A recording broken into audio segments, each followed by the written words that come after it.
Hello, I'm Mithun, and in this video, we'll be taking a look at what are disk scheduling algorithms and why are they important. We will also be looking at some commonly used disk scheduling algorithms explained with a few examples. Disk scheduling is done by operating systems to schedule I/O requests arriving at the disk. It's also known as input-output scheduling. It's important because multiple I/O requests made by different processors may be requested at the same time, but the disk arm can service only one request at a time. So the other I/O requests need to be scheduled and need to wait. Two or more requests may be far from each other. The disk arm movement needs to be optimized in such a way that the hard drive can access them efficiently, since it's very slow. Some important terms related to disk scheduling algorithms are seek time. It's the time taken by the disk arm to go to a specified track where the data is to be read or write. Rotational latency is the time taken by the desired sector of the disk to rotate into position so that it can access the read-write heads. Transfer time is the time taken to transfer the data, and disk access time is the sum of seek time, rotational latency, and transfer time. The response time is the average time spent by the request waiting to perform its I/O operation. So here let us take a look at a few commonly used disk scheduling algorithms. First is first come first serve, FCFS. It's the simplest of all disk scheduling algorithms.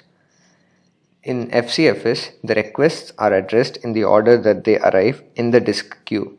Let us understand this with the help of an example. Suppose the order of the request is given as follows, and we assume and it's given that the read write head is at 50. For all the examples we'll be looking at in this video, we assume that the read write head is given as 50. So as it arrives at 82, the request at 82 is serviced, and then the disk arm moves to 170 and then goes to 43 to 140 to 24, 16, and then 190, where the last service request is serviced. So the total seek time is calculated as in final position of the disk minus the initial position of the disk for every request, for every moment.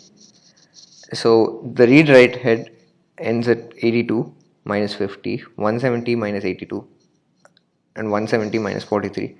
Here we take the higher of the two values, which is initial or final position of the read write head. So there are a few advantages and disadvantages. In this way, every request gets a fair chance since it's serviced as it arrives, and there is no indefinite postponement. The disadvantage, it does not try to optimize seek time, which is needed to access the hard drive efficiently. So this algorithm may not provide the best possible service. So let us take a look at another algorithm, SSTF, which stands for shortest seek time first. So the requests having the shortest seek time are executed first. Shortest seek time means that the request that is closest to the read write current position of the read write head.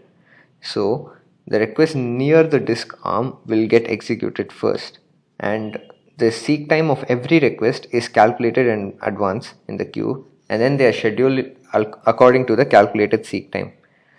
Let's take a look at the example for the same order of request.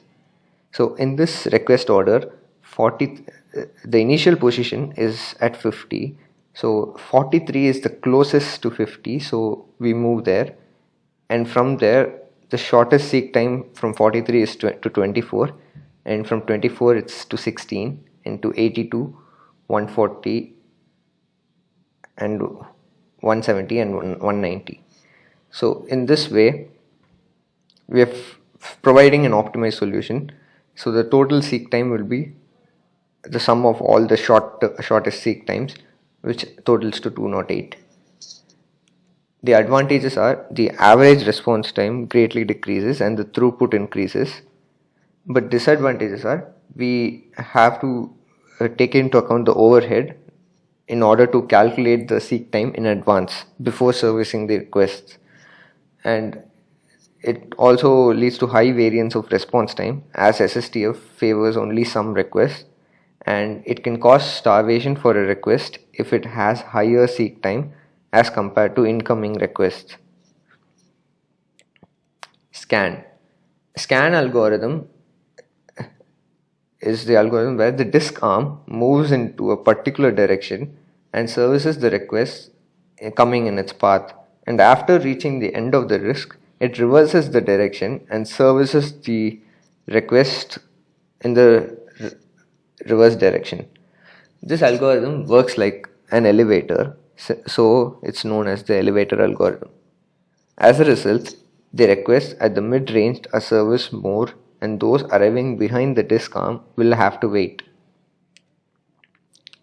So, for the current order of request, we've we have assumed that the read write arm starts at 50, and it's also given that it should move towards the larger value. So from 50, the largest, while moving towards the larger value, the services are processed as follows: at 82, 170, 140, 170, 190, and it moves till the end of the disk arm where it reverses the direction and services the request arriving at 43, 24, and 16. And the seek time is calculated as 199 minus 50, since the request at one direction ends at 199, and it's also plus 199 minus 16, since it starts at 199 and ends at 16.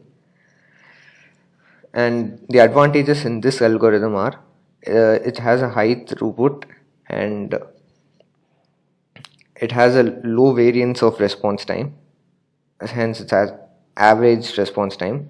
And the disadvantages are there is a long waiting time for request for location just visited by the disk arm. Look algorithm is similar to scan disk algorithm, except that the disk arm, in spite of going to the end of the disk, goes only to the last request to be serviced and then reverses the direction from there. This prevents the extra delay which occurred due to unnecessary travel towards the end of the disk. As we can see, instead in scan algorithm the disk arm went till 199, but here in look algorithm it's reversing at 190 itself where the last service request occurs, and this saves the unnecessary travel from 190 to 199. And the seek time is calculated as 190 minus 50 and 190 minus 16, which totals to 314. Some other common disk scheduling algorithms include cscan. In scan algorithm, it scans the path that has already been scanned after reversing its direction. So it may be possible that too many requests are waiting at the other end, or there may be zero or few requests pending at the already scanned area. These situations can be avoided in cscan algorithm, in which the disk arm, instead of reversing its direction, goes to the other end of the disk and starts servicing the request from there. So the disk arm moves in a circular fashion, and this is known as cscan algorithm. So as we can see, it moves till the end of the disk, and instead of reversing its direction and scanning for a request over here, it just goes to the start of the disk and then services the request it encounters from there. This is cscan algorithm. clook algorithm. As look is similar to scan, clook is similar to cscan. In clook, the disk arm, instead of going to the end of the disk, it goes to the last request to be serviced in the front of the head, and then reverses its direction and goes to the shortest request that needs to be serviced, and then moves from there. It's known as circular look.